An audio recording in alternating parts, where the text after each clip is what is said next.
Okay, good morning. Sorry? Do recordings? Well, we're trying to sort of figure everything out in the best possible way. All right. So we're discussing the mitzvah of Bal Tosif, the negative prohibition to add to the mitzvahs of the Torah. And we discussed various avenues and different types of Bal Tosif, which we'll review during the course of today's class. I want to recap. One thing was that this mitzvah of not to add Bal Tosif is recorded twice in the Torah. Once in Parshas Chanan in Deuteronomy chapter 4, and once in Parshas Re'eh in Deuteronomy 13. And we noticed, we pointed out that in the Rashi, Rashi gives, in both cases, Rashi gives three examples, but they're a little bit different. The main difference is that in the first case in Parshas Chanan, the three examples Rashi gives are a fifth parsha of the Twillion, a fifth species in the lulav, and a fifth corner of your tzitzis. Tzitzis are 5 corners. And in the second time in Parshas Re'eh, Rashi substitutes the third one of the fifth corner of the tzitzis with an additional bracha in Birchas Kohanim, a kohen who adds a fourth bracha after giving the three brachas, and Yisra adds a fourth blessing, violates Bal Tosif. Now, in halacha, we mentioned that there's a sikha of the Rebbe in the Pshutei Shel Mikra genre on these Rashis, and the system of Pshutei Shel Mikra doesn't always match up exactly with the system of halacha. So I want to point out one thing before we dive deeper into some of the other details. When you talk about adding to a mitzvah, right? So soon we'll talk about, as we started already discussing last week, adding a new mitzvah. But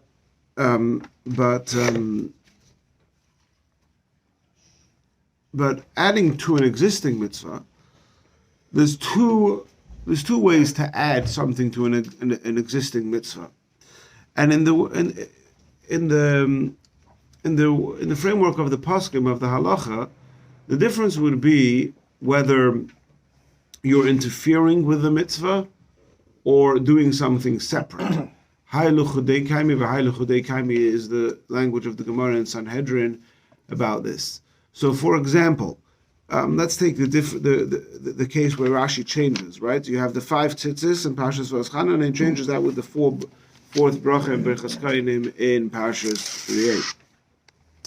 When you have 5 tzitzis, your 5th tzitzis is enmeshed with the rest of the mitzvah, right? There's now one unit, one garment that has 5 corners instead of 4. You can't necessarily differentiate which of the 5 is the extra one. There's now 5 corners with tzitzis instead of 4 corners. It's enmeshed. There's one unit, which the Torah tells you to do 1 unit with 4 parts, and you've done 1 unit with 5 parts. Versus, for example, the Birchas Kohanim, where the Torah tells the Kohanim to give 3 blessings to the Jewish people, and they add a 4th blessing. So they haven't. The 4th blessing stands on its own. In other words, they've added a 4th blessing, but the 3 original blessings remain distinct and recognizable on their own, right? If I'm to translate that example, in lulav, if you're going to talk about lulav, for example, right? So there's 2 ways you could do Bal Tosif in lulav. One way to do Bal Tosif is I'll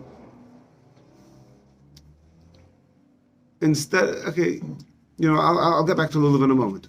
So in halacha, so again, you have a case where the additional part of the mitzvah is enmeshed with the original one. I'll give you an example with tefillin, right?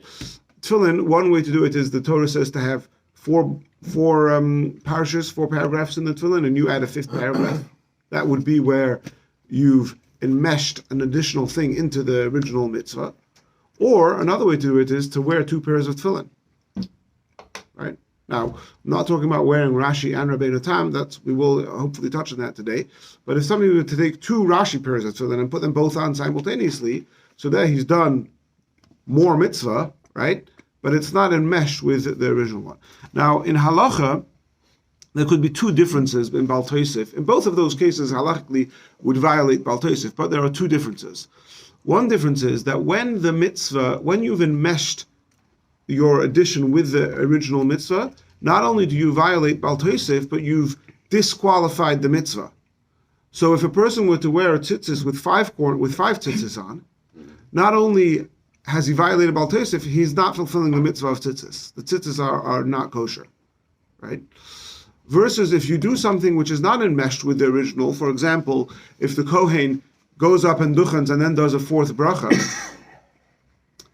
which, by the way, nowadays I don't know how many Kohenim, I want to do a fourth bracha, everybody just knows what you do, but one of the cases where this becomes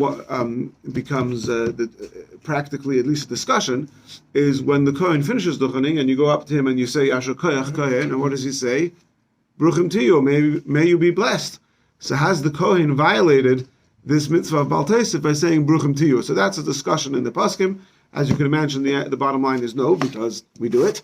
But that's just that's a related discussion. Anyway, so there, if a Kohen were to add a fourth bracha onto Birchas Kohanim, he would violate Bal Tosif, but it wouldn't disqualify his original mitzvah. So he's done his original mitzvah, he's fulfilled his obligation to give the priestly blessing, and then he also violated Bal Tosif. But because it's not enmeshed with the mitzvah, it wouldn't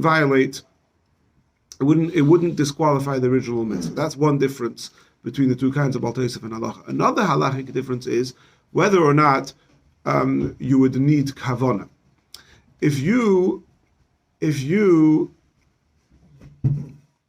a person were to add, let's go back to our example of tefillin. If a person were to add a fifth paragraph into the tefillin and put on those tefillin, he violates Bal Tosif, no questions asked. If a person were to wear two pairs of tefillin, where again the two are not enmeshed with each other, each one stands on its own, so then, at least according to many poskim, and this is the way the Alter Rebbe paskins as well in Siman Lamed Daled and Hilchos Tefillin, he would only violate Bal Tosif if he was doing it in order to with a kavanah, with an intention that he's doing this as a mitzvah. But if he was not doing it with the intention to do it as a mitzvah, then it would not violate Bal Tosif. At least not on a biblical level. It would on a rabbinic level, not on a biblical level. So those are the two types of Bal Tosif in a min. One is when it's enmeshed with the mitzvah, one is not enmeshed. And two differences in halacha. One difference is that if it's enmeshed with the mitzvah, it disqualifies the mitzvah. If it's not enmeshed with the mitzvah, it doesn't disqualify the mitzvah. And another difference is that if it's enmeshed with the mitzvah, you definitely violate Bal Tosif. If it's not enmeshed with the mitzvah, then on a biblical level, you would only violate Bal Tosif if you had intention that you're doing this as a mitzvah. But if you're just wearing a second pair of tefillin, if you put on two pairs of tefillin simultaneously, or two mezuzahs on your doorpost simultaneously, if you didn't have in mind that you're doing them both as a mitzvah, you would not violate Bal Tosif on a biblical level. So far, so clear? But didn't you say two things? There's two factors. One is intention, and the other is enmeshed. Is that? No, I'm saying if it's enmeshed, so it doesn't matter what you have in mind, right? If you have, What do you mean enmeshed? What is that? if you have a fifth corner on your tzitzis, so it's not the lashon in the Gemara is haylu chudei kaimi v'haylu chudei kaimi, right? So why wouldn't the second mezuzah be the same? It's not enmeshed. It's not enmeshed? You have one mezuzah and another mezuzah. I think that would count. There could be certain cases where you could debate whether it's considered enmeshed or not enmeshed. If it's Right. like in the same section or whatever. Yeah, like I started touched before on lulav, and then I backtracked because with lulav there's room to discuss what's exactly considered enmeshed. We'll get that in a moment. But for sure, adding a fifth section to your tefillin. then it's for sure it's one unit, right? Okay, got it. Now, in Pshutish al Mikra, the way the Rebbe addresses it is that the reason why Rashi, one of the points of Rashi is to address why does the Torah repeat this mitzvah. So the way the Rebbe says it is like this, and again, the Rebbe is specifically not talking from the halachic framework. The Rebbe is talking extreme Pshutish al Mikra, so to speak. You have this theoretical 5-year-old child who's learning this. What is he going to think? So firstly, you could have Bal Tosif, which does not enhance the mitzvah. You're just adding something because you feel like it, not because it actually enhances the mitzvah. So that would be the first Rashi, the examples that Rashi gives. A fifth parsha in Tefillin doesn't enhance the mitzvah because There's only 4 times in the Torah where it talks about tefillin. There is no 5th paragraph that you could add that talks about tefillin. You could add, you could add some random paragraph, but you can't add a 5th paragraph that talks more about tefillin. There is no such paragraph in the Torah. Similarly, when it comes to lulav, to add a 5th species to the lulav, what is unique about the 4 species of lulav? So the Torah says that the reason for those species, lulav, eser, kadasim, and ravis, is because those 4 bring simcha, they bring joy. The Torah says you take these 4 species, usmach them, and you rejoice with them in front of Hashem. Now the Torah doesn't explain what's unique about those 4 that they bring joy, but that's what the Torah says. So there is no 5th species that brings joy. So what you're going to add a pomegranate? Okay, but that doesn't enhance the mitzvah. All you're doing is adding more. You're not enhancing the mitzvah. And similarly with tzitzis, there's a certain framework of tzitzis. You have 4 tzitzis, and it's the gematria of 613, and there's the different significance and the 5 knots, and etc., etc. Adding more tzitzis doesn't enhance the mitzvah. So that's the first type of Bal Tosif. As long as if it enhanced it somehow, it would be okay? One second. You might have thought, hold on, the Torah is only... You might have thought that if you do something that enhances the mitzvah, it would be okay, very good, right? That's what you might have thought. So therefore the Torah has to repeat it another time and tell you that even if you're enhancing the mitzvah, you still can't do it. And now let's look at the details of the differences in Rashi. First, Rashi says 5 toitofos. Now, if you look at the first Rashi, and it's all on the first page of your source sheet, there Rashi said chomish parshios, 5 paragraphs in the tefillin. Here Rashi changes to 5 toitofos. Now 5 toitofos, so it's a discussion exactly what the word toitofos means, and there's different opinions in Rashi, but toitofos, toitofos possibly could, the Rebbe suggests that in this context, toitofos means an additional box. So in the head tefillin, you have 4 boxes, you have a 5th box, not a 5th paragraph, but a 5th box in the tefillin. And the idea being that toitofos, the word toitofos, according to one of the interpretations in Rashi, is the root of the word talking. So the 4 tefillin make you talk about to remember Hashem. So if you have more tefillin, then it makes you talk. Then there's more to talk about in Hashem. I don't want to get bogged down into all the details of the Rashi Sikha. 1 second. I don't want to get bogged down in all the details of the Rashi Sikha because there's a really lot to cover.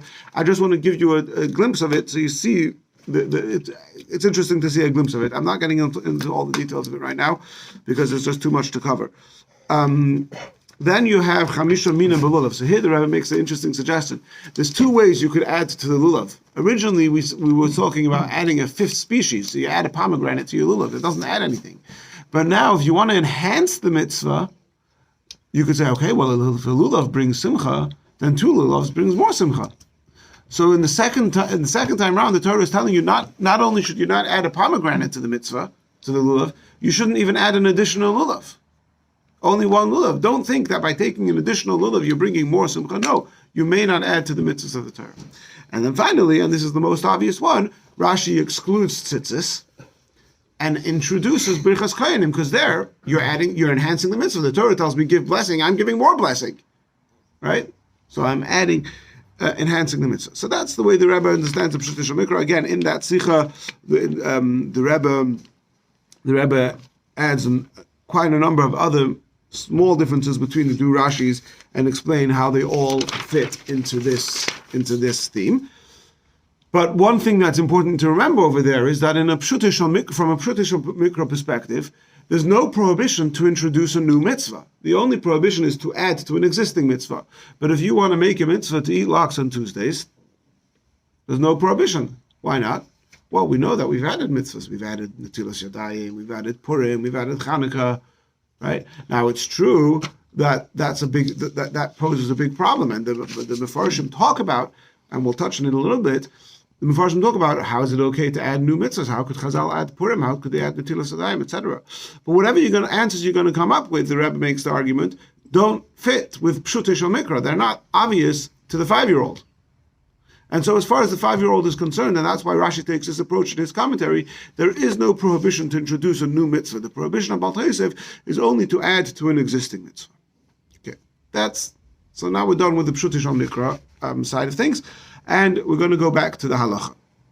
So again, last week we already discussed that according to the Rambam, the mitzvah of Bal Tosif is only if you make the claim that your addition, whatever it is that you're adding, is mandated by the Torah. So if you were to say that it is forbidden biblically to eat chicken and milk, then, and by the way, Hashgacha Pratis, for the Rambam cycle of 3 prakim a day, this parak of Hilchos Mamrim, chapter 2, is in today's Rambam. So, apropos, you're only violating Bal Tosif if you were to claim that the prohibition to eat chicken and milk is biblical. But if you acknowledge that biblically it's only forbidden to eat meat and milk, and we're adding poultry and milk as a safeguard to keep us away from the Torah, then you don't violate Bal Tosif. And as we saw last week, a very interesting proof from the Minchas Chinuch, where he says, what was the whole problem with Adam and Chava? How did everything go all wrong? And he makes the argument that Adam told Chava not only not to eat from the tree, but also not to touch the fruit of the tree as a safeguard, which that was fine. It was perfectly appropriate for Adam to have made that safeguard. His problem was that he didn't tell Chava the difference. He didn't tell her that the mitzvah not to eat is what God said, and the mitzvah not to touch it is our safeguard that we're adding. And because Adam neglected to tell Chava that important piece of information, later on when the snake played the trick and pushed her to touch it, and the snake said to her, hey, you see, you touched it and nothing happened, so you might as well eat it and nothing will happen. Chava didn't realize, well, obviously, that's the safeguard, that's the mitzvah. So that's the proof, says the Minchas Chinuch, to the opinion of the Rambam, that the mitzvah is only if you're attributing whatever it is that you're adding to the Torah, not if you acknowledge that it's happening. Now, so that's one opinion of the Rambam, which other You probably know that not to touch it was a gather, from the rabbis, from her husband, and therefore it has some input, has some gravity. Yeah, but the point was that the snake's proof that nothing would happen if she would eat, if she knew that there was a difference between the two mitzvahs, then the proof falls away. But she survived it was the point, right? So it's showing that So then it was like, oh, I guess I'm not going to die. so a mitzvah midoraisa says you can survive and it has less. Well, after it says that by violating this, you're going to have this is what's going to happen, and it doesn't happen, right? But if it would have been clear that that part is only derabanan. I see. Now, other mefarshim in the lashon of the Sefer HaChinuch, Rubei HaMefarshim, the majority of poskim hold that. Okay, 1 second. One more. Sorry, let's go back a second. One more thing difference. One more thing that we see here in the Rambam, which other commentaries argue on, as we discussed last week, is that the Rambam holds that Bal Tosif is even by a loy saseh. You're not allowed to add onto a negative commandment, and the Ravid and others hold that the prohibition to add is only onto a positive mitzvah. There's no prohibition to add onto a negative mitzvah. Now, if you were just to take this Rambam in isolation, and we're going to say, okay, how are we have this problem? How could Chazal, for example, introduce a mitzvah of Chanukah and Purim if you're not allowed to add? So you might have thought, well, according to the Rambam, it's no problem because they're not attributing this addition to the Torah. They're saying we're making the addition. According to the Ravid, you have a problem. How could they add this mitzvah? But the truth is that's not accurate because it's explicit in the Gemara and Rosh Hashanah, and the Rambam himself brings this in Hilchos Tefillah. And let me just check if this is. I put this in the source sheet. Well, I didn't put the Rambam, but I put the Gemara. If you look on page 2, yeah, Minayin lekoyin she'oile leduchen shelayomer hoil v'nostin v'toyre reshus levarich as Yisrael loisif brach achs mishali kagoyin Hashem alekev v'seichem Yosef alechem tamadoim loisif ol hadavar. The Gemara is saying that from the prohibition of Yosef, the Kohen is not allowed to add a fourth bracha, and the Gemara says explicitly that the Kohen what the Kohen would want to do is to add my own bracha. I will add a blessing of my own. He's not attributing this mitzvah to the Torah, that the Torah tells me to give a fourth bracha. He's doing it on his own, and yet he violates Bal Tosif. So somehow we have to explain to the Rambam that even though when it comes to a negative commandment, he says you only violate Bal Tosif if you attribute it to the Torah, but at least in some cases, perhaps the difference would be positive and negative commandments, he would acknowledge that you violate Bal Tosif even if you don't attribute it to the Torah, even if you're just making your own addition. And so, really, according to everybody, according to the Rambam and according to the other Mefarshim, we have to understand how was it okay for Chazal to add mitzvahs to Rabbanon. And we don't have a clarity exactly when that becomes an issue. What do you mean when? According to the Rambam.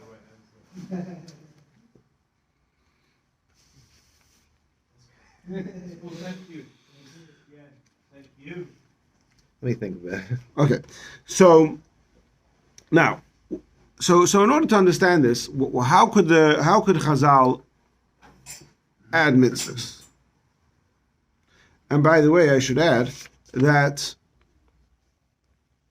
the Ramban in his commentary on the Torah, which you have the whole thing in your source sheets in English, we're not going to read through. You can see it's a long piece, but you have it there. You could take it home and pursue it yourselves.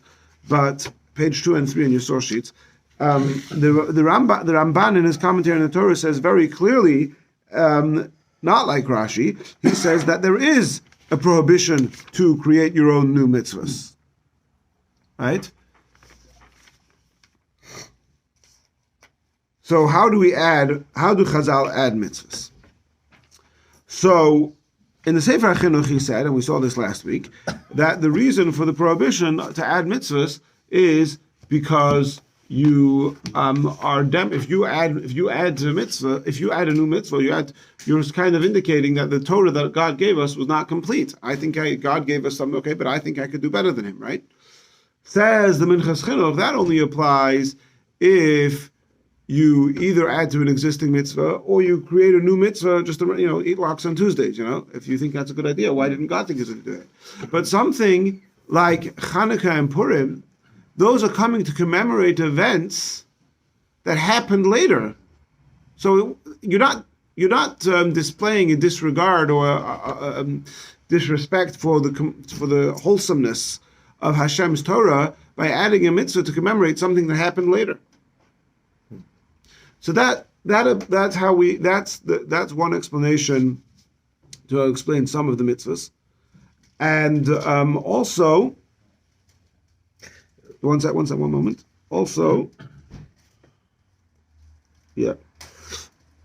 When it comes to other mitzvahs, for example, the mitzvah of Eruv or the mitzvah of Netilas Yadayim, so those are all there as safeguards, right? What's the mitzvah of Eruv? To safeguard carrying on Shabbos or to safeguard traveling on Shabbos for Eruv Tchumen. What's the mitzvah of Netilas Yadayim? Mishum Srach Tumah. So we're safeguarding the mitzvah of keeping Truma pure. So basically, seems to be the main approach in the Achronim to understand all the mitzvahs to Rabbanon, is that either they are a safeguard to a mitzvah of the Torah, in which case we've already said that the Torah specifically mandates the Chachamim to do those things and commands us leisasur not to stray from those enactments of the Chachamim, or things like Hanukkah and Purim are coming to add, are adding things that were not relevant early on in history, so you're not sort of displaying a disrespect for the wholesomeness of the Torah. In addition, when it comes to Purim, the Gemara says explicitly, there's the Bavli and Yerushalmi are a little bit different, but both the Bavli and the Yerushalmi Talmuds both indicate that the Chazal, that the Nevi'im had the drashas aksuvim, they were able to deduce from a pasuk an allowance to add those mitzvahs. The Bavli says, the Yerushalmi has a different pasuk. It's not really relevant to get into the details right now. The point is that the Taka would not have added Purim, right? The Ramban brings this, right, in this commentary here. And the Ramban seems to be saying that, and that really the only two mitzvahs that Chazal added that are not safeguards for other mitzvahs are Purim and Chanukah. Now, he doesn't get into Chanukah, as far as I recall. But with regards to Purim, he says that it's that we Taka wouldn't have done it without an explicit allusion to it from the psukim. And I don't think he addresses Chanukah, so we have to understand how the Chanukah work according to the Ramban. Ari, it looks like you want to say something.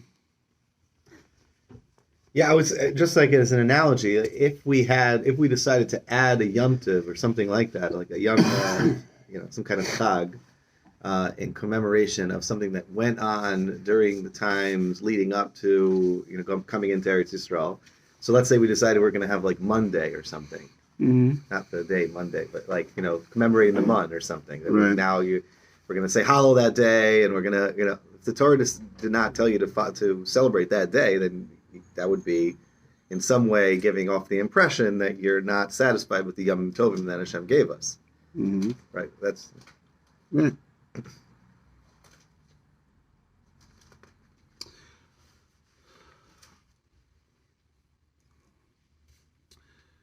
Okay. A similar vart, but not exactly the same, is there's a Gemara like this. The Gemara says that we know this on from our own experience on Rosh Hashanah. So we blow shofar. The Gemara calls it Yoshvin Anoim, but we blow shofar before Musaf, and then we blow shofar again during Musaf. So Tosfos asks, you've blown shofar before Musaf, you've already finished discharge your mitzvah, so if you're doing more shofar afterwards, why are you not violating Bal Tosif?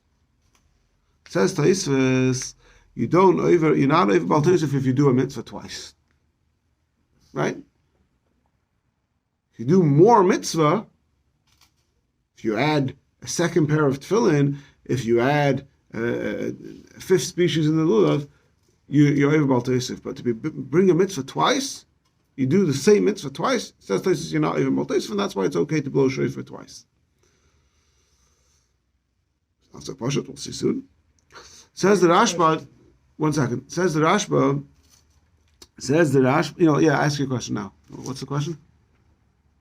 You go to the bathroom, you come out, you're gonna wash your toilet down. You got the shush, shush, shush, shush, and then the shush, shush, shush, shush. Could you combine them, or are you doing like a double mitzvah? So, that's a very important question, which is discussed in Shulchan Aruch, but it doesn't really touch on Bal Tosif, because, first of all, those are the most, those are basically rabbinic mitzvahs. So, Bal Tosif with rabbinic mitzvahs is much. We're talking here about adding to the mitzvah of the Torah. You're saying combining. It's an important question of what to do, which I could show you how I could answer you later, but it doesn't touch really on Bal Tosif. I didn't get the video portion. When you were doing shush shush, what are you doing? yeah. The pouring? Yeah. Okay, says the Rashba, I don't understand. Why is Tosfos telling you that there's no Bal Tosif if you do a mitzvah twice? There's a much more simple reason to explain why there's no Bal Tosif by blowing shofar again. He says, whenever you're doing a mitzvah, not for the sake of doing the mitzvah again, but because there's something that you need to do. For example,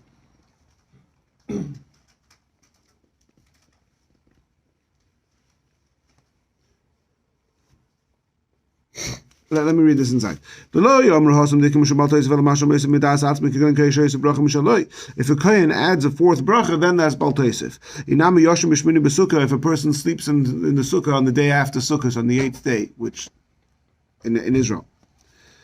Another case. But here we go. Anything that the Chachamim instituted for a specific need, ain't kam Bal Tosif. There's no Bal Tosif. The Torah tells you to do what they say. Right? So what's he? So 1 second. So what's he saying? Is he saying that we're not allowed to add, but the rabbis are? No, that's not what he's saying.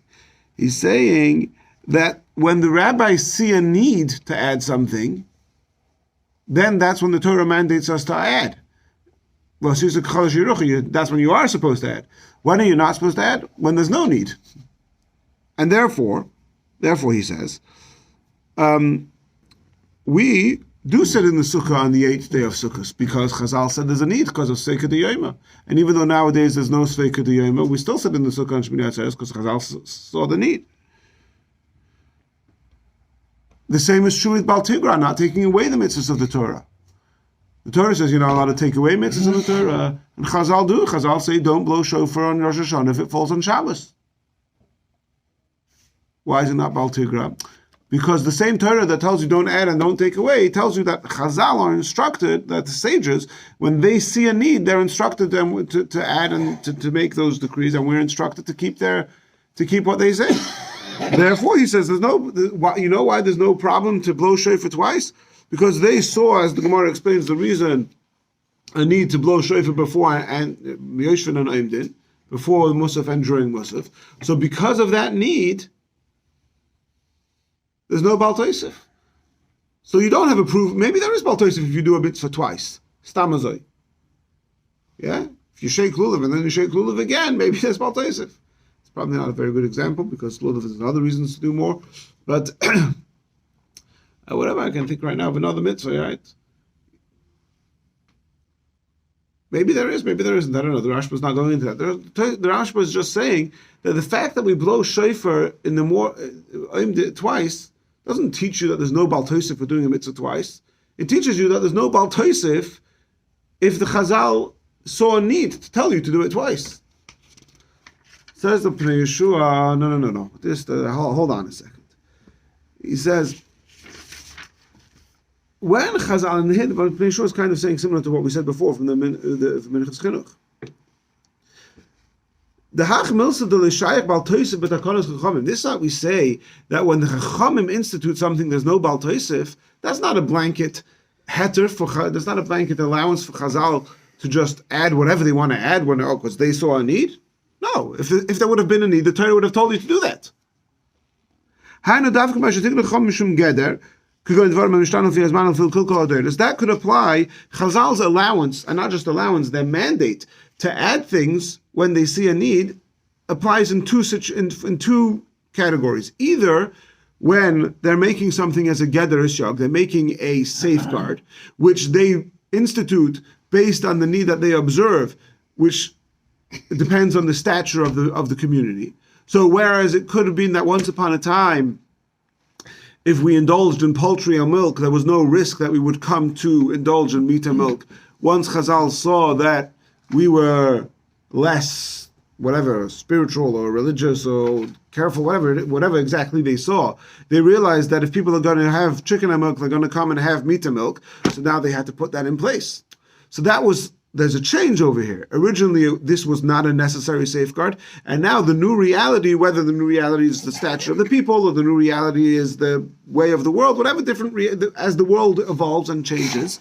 So now there could be a new safeguard, which previously was not necessary, and now it's necessary. That's why the Chazal, the Torah tells Chazal that they should make safeguards. If the Torah thinks you should make safeguards, why doesn't the Torah itself tell you to make the safeguards? Well, why are you giving it to Chazal? Because the nature of safeguards is that they are subjective. Every generation needs it to be addressed individually.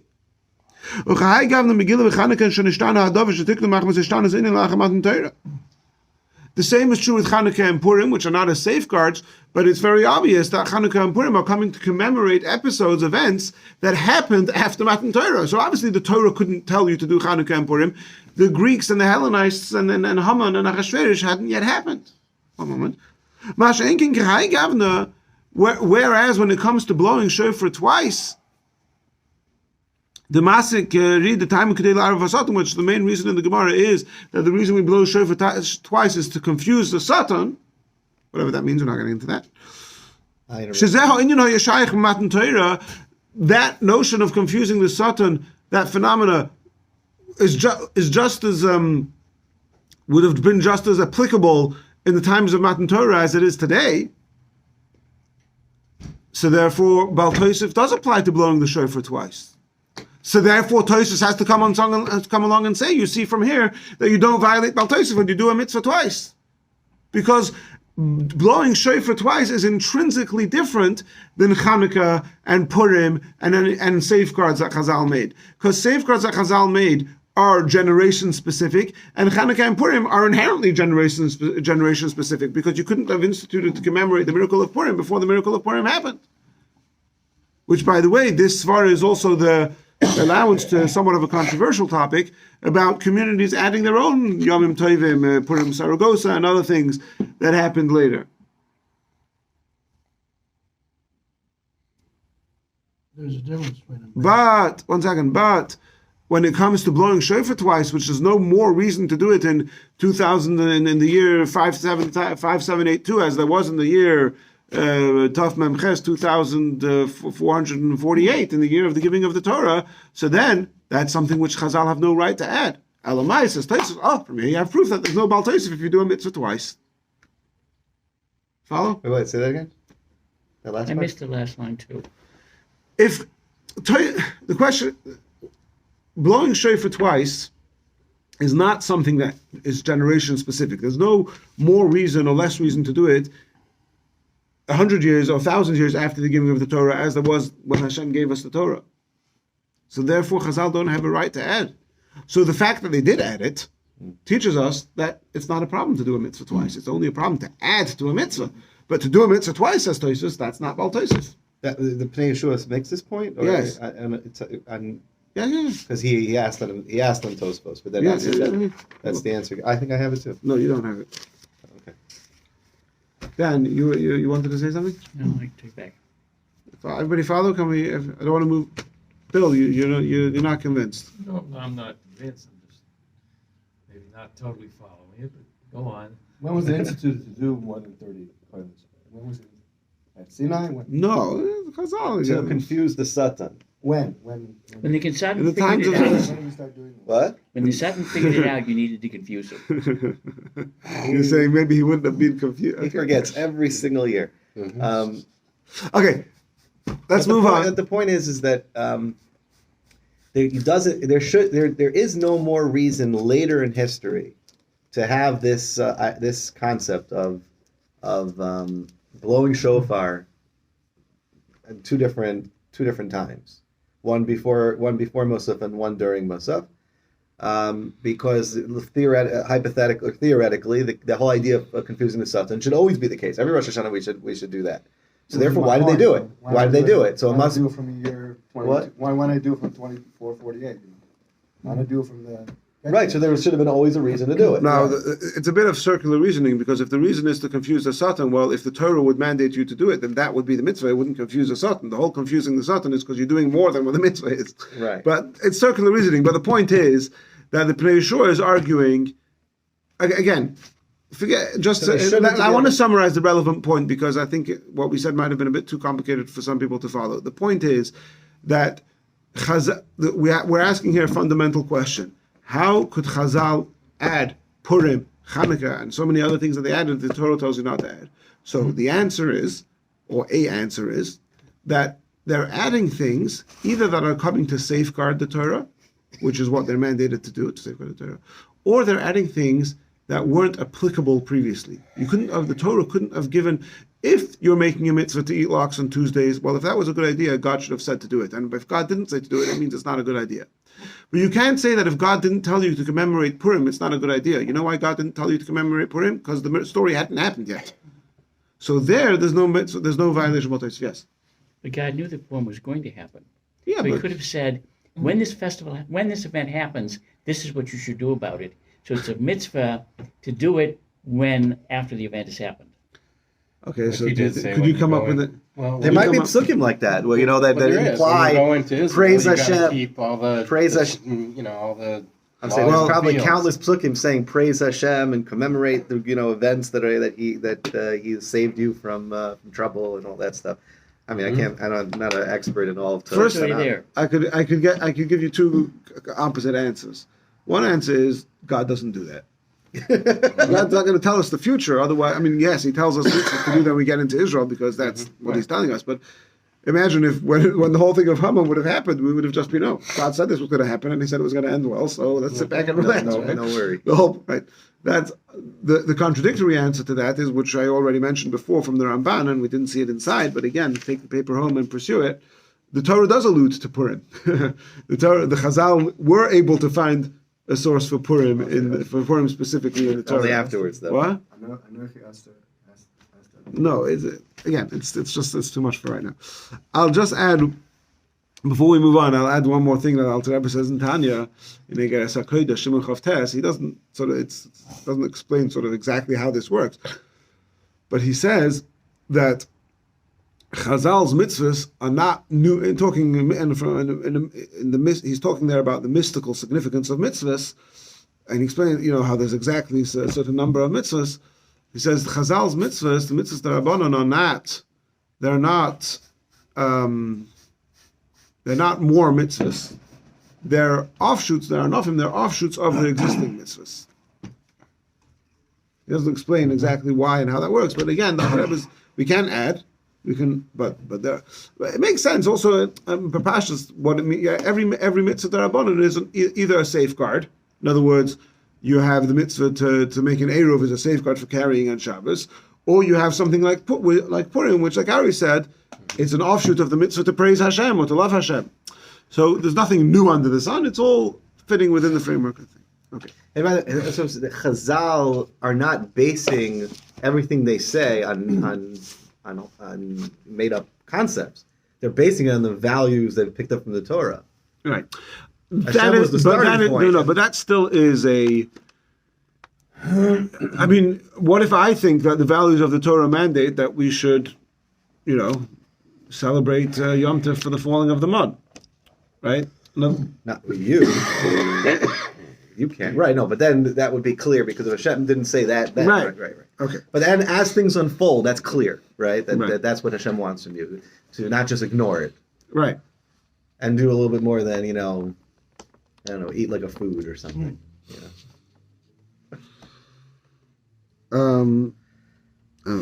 was all prepared over here for you to bring up Yom Ha'atzmaut. I decided not to. Okay, good. Spare of the moment. All But right. yes, it's not enough to eat falafel. Oh, really? Or turkey on Thanksgiving? Is it Bal Tosif to eat turkey on Thanksgiving? Or to get? Is it? Ooh, this is a good one for today. Is it Bal Tosif to celebrate Mother's Day? You're adding a new Yom Tov. It's a minute. Oh, Yehuda says it's a minhag. Okay. All right. Now, the Gemara says, the Mishnah says in Rosh Hashanah, we're moving on to a new thing. Even if you didn't follow anything we said until now, a new thing. The Mishnah says, and it brings a machlokes, whether or not women are allowed to blow shofar on Rosh Hashanah. The Yehuda says it's also, the Chacham say it's allowed. So, why should women not be allowed to blow shofar on Rosh Hashanah? So Rashi says, Bal Tosif. They're not obligated to blow shofar because it's a time-bound positive mitzvah. So you're not obligated to do this mitzvah. So if they do the mitzvah, they're already on Bal Tosif. That's what Rashi says. Says the Maharsha, what's Bal Tosif got to do with anything? You don't get Bal Tosif for doing a mitzvah that you're not obligated to do. They're not creating a new mitzvah. They're taking a mitzvah that is a mitzvah, it's just not binding on them, and they're doing it on a voluntary level. And the reason why Rabbi Yehuda holds women are not allowed to blow shofar on Rosh Hashanah is because if it's not a mitzvah, then you're not allowed to just blow an instrument. That's a Rabbanon. It's rabbinically prohibited to play instruments on Yom Tov. So if there's no mitzvah to blow shofar, so they're not allowed to blow shofar. Nothing to do with Bal Tosif. Now, interesting to point out. Okay, that's a machlokes Rashi, a curious Rashi, which it seems like many Rishonim would disagree with. But it's interesting to point out that whereas from Rashi's commentary on Chumash, it seems that Rashi holds that there's no prohibition to add any new mitzvahs. Yeah, we saw even the Ramban seems to understand this prat in Rashi, that there's no prohibition to add a new mitzvah. There's only a prohibition to add to an existing mitzvah. That's Rashi's opinion on Chumash, where he's going in Pshuto Shel Mikra. But in Rashi on Shas, Rashi on the Talmud, if it's forbidden to women to blow shofar because of Bal Tosif, where they're not even adding a new mitzvah, they're just taking a mitzvah that they're not obligated to do and doing it, then perhaps you could argue, but I think it seems that according to Rashi and Shas, it would be obviously prohibited to blow shofar to add a completely new mitzvah. No, do you agree with that logic? What new mitzvah are you talking about? Again, is everybody with me here? Am I talking to everybody or to myself? Yeah, you you to did justify adding a new mitzvah. You lost me for 7 seconds. Okay. So that made all the difference in the world. Because I was spacing. But Bill, talk to me. Is there a prohibition to add a new mitzvah, to create a new mitzvah, eat lox on Tuesday? Is there such a prohibition? So before we saw that the Ramban says there is such a prohibition, Rashi in his commentary in the Torah seems to hold there's no such prohibition. There's only a prohibition to add to an existing mitzvah. If you put 5 tzitzis on your corners on your tzitzis, you violate Bal Tosif. It's machlokas.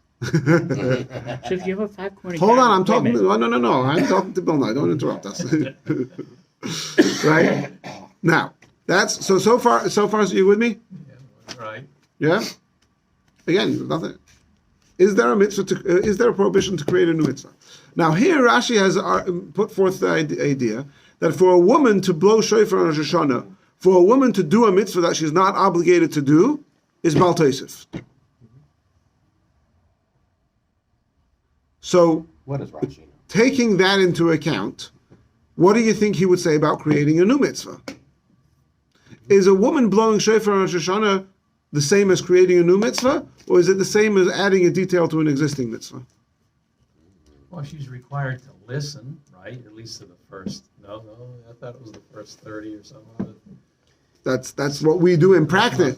No, that's what we do in practice. But I'm just That's only voluntarily. think about the information I'm giving you. Don't think about what you did last year in shul, or what your wife did, because that's going to confuse you. I'm talking now the theory. All right, let's move on then. Okay, let's move on. Okay, so far we've discussed again and again. Here's another point where I'm fairly certain that even if you haven't followed anything we've said, there's some new information here that should be relevant. So far, what we've discussed is whether or not there's Bal Tosif by creating a new mitzvah. 1. We've discussed whether or not there's Bal Tosif by doing a mitzvah of a person who's not obligated to do it, like a woman blowing shofar. We've discussed adding to an existing mitzvah by adding a 5th species in the lulav, adding a 5th paragraph to the Twillion, adding a 5th paragraph to a 5th corner to the tzitzis, adding 2 lulavim, wearing 2 tefillin at once.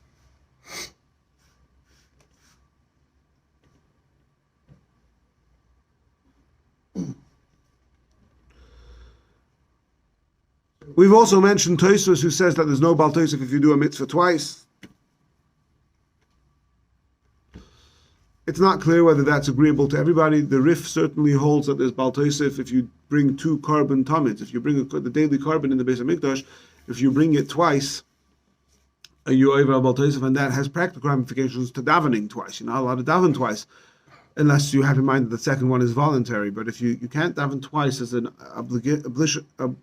obligatory prayer, because that's Bal Tosif, because it resembles bringing 2 carbon tamids. Well, and that's mentioned in Shulchan Aruch. There's a number of cases where that's practically relevant.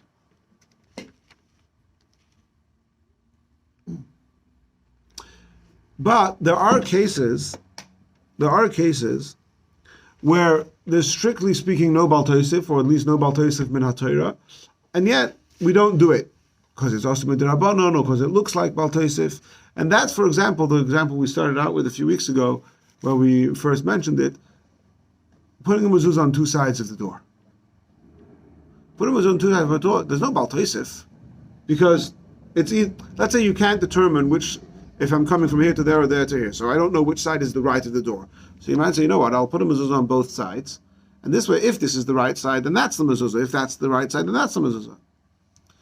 So there is such an idea mentioned in Achronim, but we don't do it because they say it's not strictly speaking Bal Tosif, but it certainly looks like Bal Tosif. The Torah tells you to put 1 mezuzah, you're putting 2. Mm-hmm. Technically, it's not, because only one of them is a mitzvah. How do you know which one to say the blessing over? Depends which way you're standing. That's a smaller problem. I was going to say the pink elephant in the room is all of Reform Judaism is, what's the word? Bal Tosif or Bal Tigra, they're taking away from the Torah. Now there's another whole genre of Bal Tosif which we have not touched upon at all yet, which I'll just mention briefly, and that is Hisof Bizman, to do a mitzvah at a time that it's not a mitzvah to do it. So for example, we actually alluded to it very briefly, to sit in the sukkah on a day when there's no mitzvah to sit in the sukkah.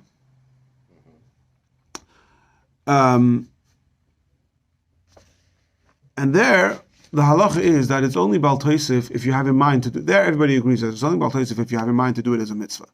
If I sit in a sukkah and around the day because it's a convenient place for me to sit, that's totally fine.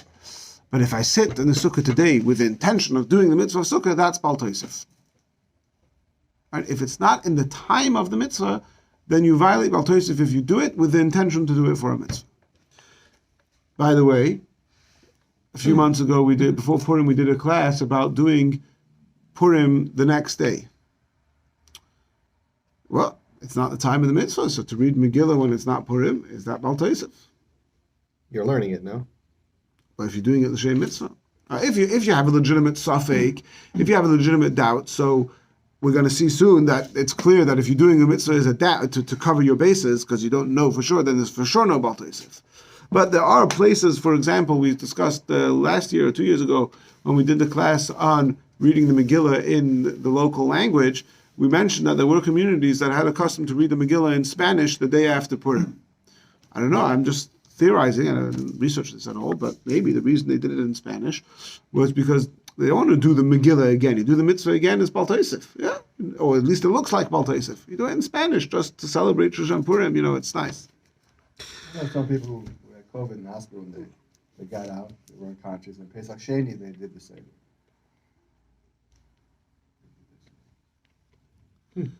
I don't think they were doing it l'shem mitzvah. They were doing it because it had sentimental value to sit with their family and celebrate Pesach. They weren't intending that they're actually doing the mitzvah of matzah and etc. I don't know. You could say maybe it's not. I guess the question is, can you do Well, they're it? doing something Zeichel the carbon Pesach, right? In some way. They're doing it. Right. It's certainly not violating Bal Tosif. You could say maybe it goes against the spirit of Bal Tosif, as does putting mezuzahs on both sides of the door. Could be. Could be. Wouldn't you do something differently on Pesach Sheni? So you wouldn't do it exactly the same Seder. You do something different to show that it is. Yeah, I mean, you do. It's like a mock seder. You do a mock seder to practice before, so the kids didn't get to spend Pesach with their father, so they did sort of, I don't think what that type of thing, but I could guarantee they're not doing V'gad Levincha Bayom Hahu. yeah, no, but that's the whole that's the whole point. That if it's not bisman mitzvah, you are over on Bal Tosif if you do it b'kavanah l'shem mitzvah. I'm doing L'Shem Mitzvah Bayom Hahu. No, Mitzvah is to do it on that day. but right, but no, There's no way I could be doing it Bayom Hahu. No. If I'm doing it. No, so then they take away the whole mitzvah, the phenomena of Hisaf Bisman doesn't exist then. The mitzvah is to sit in the sukkah on sukkahs. I'm not doing the mitzvah. No, the mitzvah is to sit in the sukkah. If you do it in the wrong time and you do it with the intention of the same mitzvah. The sukkah's Teish B'Shivas Yomim. It's not talking right. So still, I'm not doing the sukkah's Teish B'Shivas Yomim. Okay. I want to finish off with some practical from Shulchan Aruch Orach Chaim cases where Bal Tosif is mentioned and practical applications of Bal Tosif. Number one, wearing 2 pairs of tefillin. So, we already said before that if you wear 2 pairs of tefillin, it's Bal Tosif. What about those, which nowadays it's mainly Sfardim, who wear Rashi and Rabbeinu Tam simultaneously? Have you ever seen that? No. There are people, you can see it here in the Sfardim Shul, people who wear, instead of putting on Rashis, taking it off, putting on Rabbeinu Tam, they wear Rashis and Rabbeinu Tam, they have small tefillin, and they put 2 Shaliads and 2 Shalrosh. So there, it's brought to the Torah says, and the Shulchan Aruch doesn't say it, but the Achrein deal with Alter Rebbe Paskins, that you have to have in mind that you're only doing one of them l'shem mitzvah. Now there's certainly no biblical Bal Tosif, because it's not 2 pairs of tefillin. 2 pairs of Rashi tefillin would be Bal Tosif, if you had in mind. Here, only one of them is kosher. If Rashi is right, then Rashi is kosher. If Tam is right, they're not both kosher. So only one of them is kosher. So they're mutually exclusive. So there's no Bal Tosif on a biblical level. But nevertheless, the halacha is that you should have in mind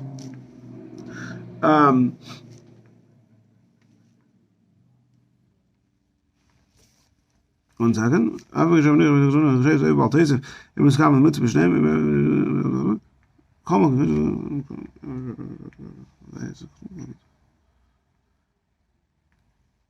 Yeah. You're supposed to have in mind not to that you're the only one of them is for the mitzvah and the other one, whichever one it is, you have that in mind. Yeah. Well, can't you say that about the mezuzah too? Yeah. All right, so you can in theory, hang two up and. yes, but there it's more. So you're saying do the same thing with mezuzah, put one on this side, one on that side, which are mutually exclusive. Just say we know one of them is kosher. You're right. No, and for some reason, over there the poskim are more concerned that it looks disrespectful to the Torah than with wearing two pairs of tefillin simultaneously. Why? You say, I mean, that might be one of the reasons why we don't wear them simultaneously. Why do we wear them separately? We take off one and put on the other. Maybe because of that also. And that's an excellent question. Wearing Rashi and Bein Tam simultaneously is the same as putting mezuzah on two sides of the door. Way to go, Bill. There you go. All right. Okay, we already mentioned davening twice. Again, the time is limited, but it's in Shulchan Aruch. What I just read to you is in Orach Chaim Siman Lamed Daled, chapter 34. Is this in, one second, this is in your source sheet. Sorry. Okay, so you'll see it. Page, on the top of page 4. You have this in Hebrew and in English. That's the one about wearing two pairs of tefillin.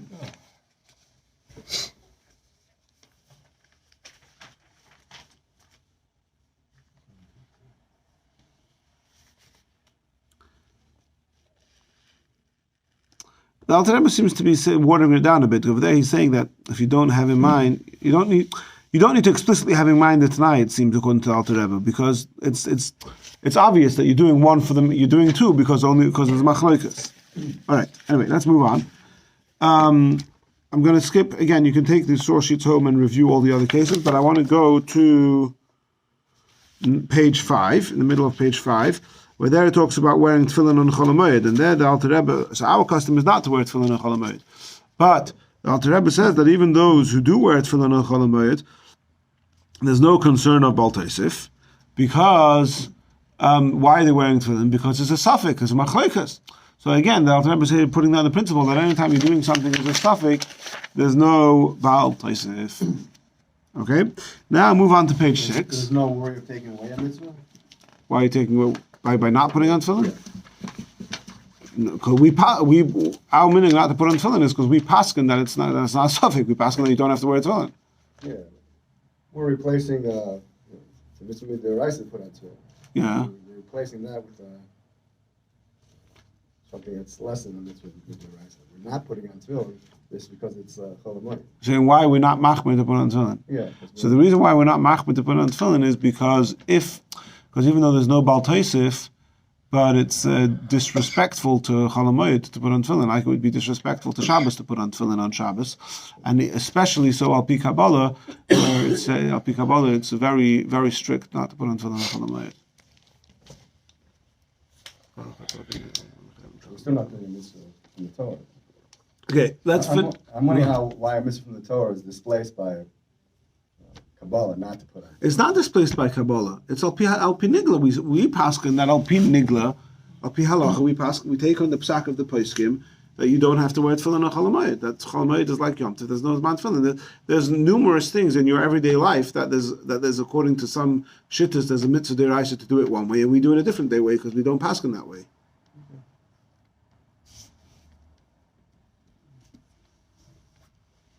Okay, in Hilchas Tzitzis, Bal Tosif comes up 4 times. 4 scenarios of Bal Tosif which are mentioned in Shulchan Aruch and Hilchas Tzitzis. Turn to page 6. Number 1 is a talis. We've mentioned this a few times. Let's look.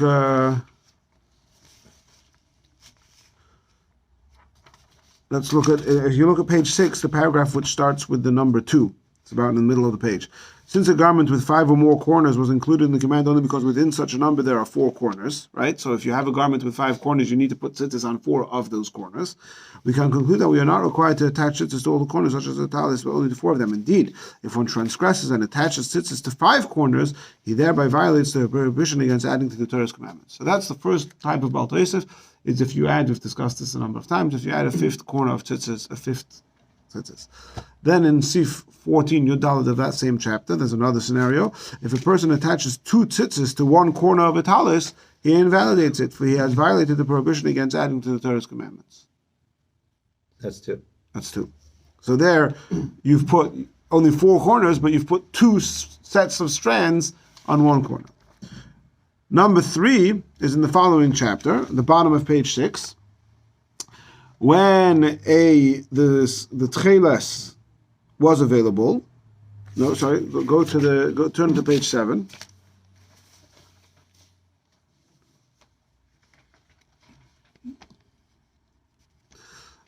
So in the beginning, for the first part of it, bottom of page 6 and top of page 7, the Alter Rebbe is explaining how we know that the tzitzis have to be made of 4 strings, right? You have tzitzis, it looks like 8 strings because the 4 are folded in half, but essentially the tzitzis are 4 strings on each corner. So there the Alter Rebbe demonstrates how we know that there has to be 4 strings, and he finishes off by saying, at the last line of that paragraph, if one adds even 1 thread to these 4, he transgresses the prohibition of adding to the Torah's commandments. Therefore, the tzitzis to which he added the thread is invalid until he removes 1 thread from it.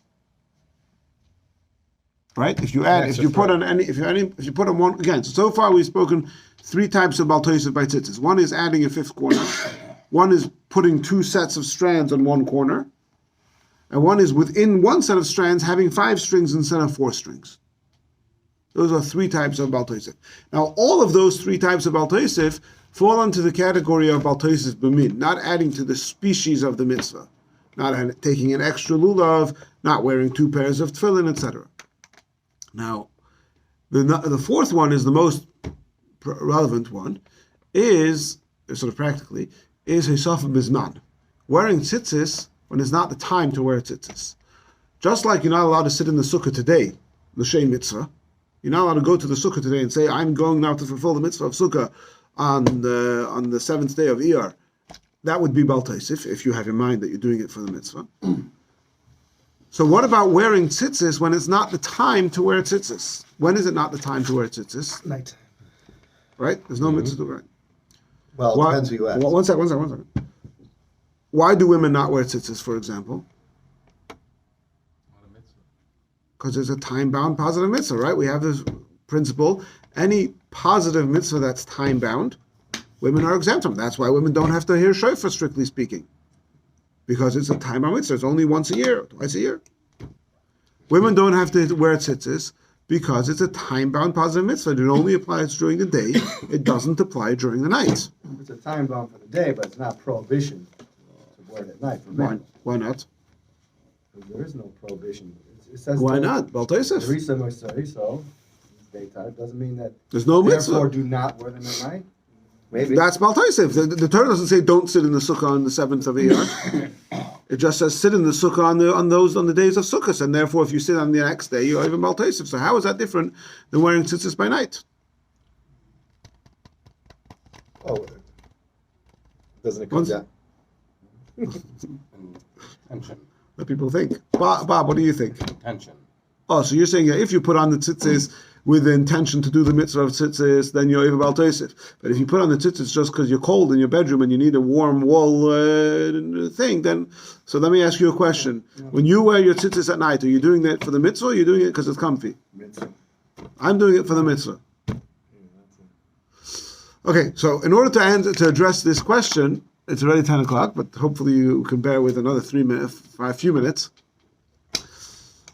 First of all, there's a machlokes Rosh and the Rambam. We've discussed this machlokes a number of times. How to understand the fact that the day is Zman tzitzis and the night is not. The Rosh understands it very simple. If it's daytime, it's a mitzvah. If it's nighttime, it's not a mitzvah. The Rambam says no. It depends what the garment is designed for. What the garment is intended for. If it's a daytime garment, like what I'm wearing right now, so then when I wear this anytime, day or night, I have to have tzitzis on it. If it's a nighttime garment, like my blanket, PJs. right? One second. If it's I'm specifically not giving that example yet. If it's a nighttime garment, like my blanket, which has 4 corners, by the way, right? And you wear it. Right. And you wear it at night. Anyway, then it's exempt from tzitzis even during the day, and therefore I could go and have a rest in my bed under my blanket even during the day, according to the Rambam. Right. Now, want to point out again, we're not going to get into all the details of this machlokes Rosh and the Rambam because there's no time. Just want to point out that even though when you when you go to sleep at night, let's say your blanket, especially at this time of the year, you might sleep into the daytime hours. It's still considered a night garment because your bed is your nighttime place. You sleep into the morning, fine. By the way, practically speaking, if you have a blanket on your couch, on your daytime couch, you know, snuggle in on the couch during the day, then you should make sure to cut one of the corners round. Now, put tzitzis on it. Now, so Mamela, if I wear this tzitzis that I'm wearing right here, I'm wearing now during this is my daytime garment, it's not part of my pajamas. Mm-hmm. If I wear this at night, according to the Rambam, it's obligated to wear tzitzis. So I'm fulfilling the mitzvah of tzitzis. Even according to the Rosh, who holds that there's no mitzvah, but like we've already established before, if you're doing the mitzvah because you have a doubt, right? Like we said before, I have a doubt. What was the case we said before? I have a doubt whether or not I'm supposed to wear tefillin or chol hamoed, so therefore I'm going to wear it. So even according to the opinion that you don't wear tefillin or chol hamoed, you're not transgressing Bal Tosif because you're doing it to cover your bases. So even according to the Rosh, who holds that you don't wear tzitzis at night, so for the Rosh himself, maybe he would be over on Bal Tosif because he didn't have a doubt. He was certain that there's no mitzvah. But for me, I have the Rosh, a Machlekes Rosh and the Rambam. I'm not going to decide what to do, so I have a doubt. I have Machlekes. So because I'm doing it as a doubt, therefore there's no Bal Tosif. If you look in the Alter Rebbe Siddur, which is in the middle paragraph in Hebrew on the page 7, he says that you're supposed to wear tzitzis at night. You should wear tzitzis at night. And he says 3 reasons. First, he says the reason to wear tzitzis at night is because you wake sheyishan al hayoim. It might happen that you sleep into the daytime hours, and therefore during those hours of the day, let's say it gets light at 5 o'clock and you're in bed till 6 o'clock. So for that hour, you want to be doing the mitzvah of tzitzis. Number 2, you don't want to, even if you are getting up at the crack of dawn, there is a hakpada, which the Alter Rebbe elaborates on early on, not to touch anything, not to touch any of your clothing before you wash negavasa. So you want to wear tzitzis right away, but you don't want to wear your tzitzis before, you don't want to put them on before washing negavasa. So the simplest workaround is to put them on before you go to sleep. That's another reason you're supposed to wear tzitzis at night. What about Bal Tosif? There's no Bal Tosif. Why is there no Bal Tosif? And here the Alter Rebbe is basically adding a third reason why you should wear tzitzis at night, because there's the opinion, which we explained is the opinion of the Rambam, that a daytime garment is obligated to wear tzitzis at night. So it's no Bal Tosif, because either you're doing it according to the Rambam, and even according to the Rosh, you're doing it as a suffix, to cover your bases as a doubt. Mm-hmm. So that's 3 reasons why you're supposed to wear tzitzis at night. And the Alter Rebbe adds a 4th thing, also al pi Kabbalah, there's a mitzvah to wear tzitzis at night, which I'm not sure exactly what that means, but Pashtus, the simplest way to understand it is al pi Kabbalah, we pass like the Rambam, that the daytime garment is a mitzvah to wear at night. Akapanim, in the past, if you look on the bottom, you have here the Ishel Avram who says this, but I'll just explain it to you outside. And again, if you think you're going to put it in the garbage, then just leave it here. But if you think you might take it home and further pursue it, then please do take it home and look at it. But here's a very, very important practical point. We've discussed a number of times about what Ari referred to as pajama tzitzis, right? Mm-hmm. To have tzitzis, you sleep at night and you sleep on it and you rub it and it doesn't last as long. So you might want to have a pair of tzitzis that's your night tzitzis. And we've discussed a number of times in the past that having 9 tzitzis is basically almost defeats the purpose. So you have the first 2 reasons that the Alter Rebbe says, that if you wake up into the day, you would still be wearing tzitzis for that hour and not touching it before negavasa. But perhaps the main reason is because according to the Rambam, it's a mitzvah of tzitzis. That only applies if it's a daytime garment that you're wearing at night. If it's part of your pajama set, then it's not a mitzvah according to anyone. And here comes another very important point, that not only is it pointless, l'chayra, if you have nighttime tzitzis, you're transgressing Bal Tosif. If you have tzitzis as part of your pajama set, then not only is there no mitzvah to wear tzitzis at night, you could even be violating Bal Tosif, because you're doing this as a mitzvah at a time when it's not a mitzvah to do it according to any opinion. So that's Bal Tosif. So therefore, we reiterate what we've said a number of times, that whilst it is highly encouraged and recommended to wear tzitzis during the night, but it must be done in a way that it's a tzitzis, it's a garment that you wear during the day as well, that you wear at night. Not to have a garment that's set aside exclusively for pajamas. And if you do have such a garment, then rather than start wearing it during the day, put it in Shemus and start again, because, again, that's complicated. Whether you could, once it's been designated as a pajama set, can you undesignate it without untying the tzitzis and retying it? So, yeah. It's ksus laila, number one. Number two, it's also night. You're not covered according to anybody. Exactly. If you wear your pajama tzitzis during the day, in other words, the first reason the Alter Rebbe said that the reason to wear tzitzis at night is because you want to cover yourself for the first hour. You get up out of bed an hour into the day. For that hour, you want to be wearing tzitzis. So according to the Rambam, for that hour, you wouldn't be to the mitzvah of tzitzis because this is a night garment. But according to the Rosh, you would, because the Rosh holds it just goes about what time it is right now. So as far as that's concerned, you would be fine. But you have a much bigger problem is Bal Tosif. And we could get into a debate about whether it would be Bal Tosif on a biblical level or only on a rabbinic level. But l'chayra, you're doing it b'kavana l'shem mitzvah. Why are you wearing it? You're doing it. Elamai, the Ish Lavram is uncertain about this. Now you could say, let's say you say, look, I'm not doing it. If you hold, again, we said the principle is that if you do a mitzvah when it's not the time, you're Bal Tosif if you have in mind that you're doing it as a mitzvah. So if I'm going to wear tzitzis, let's say I have my pajama tzitzis. If I'm wearing it at night to do the mitzvah of tzitzis at night, then that's Bal Tosif. Possibly even on a biblical level. Possibly.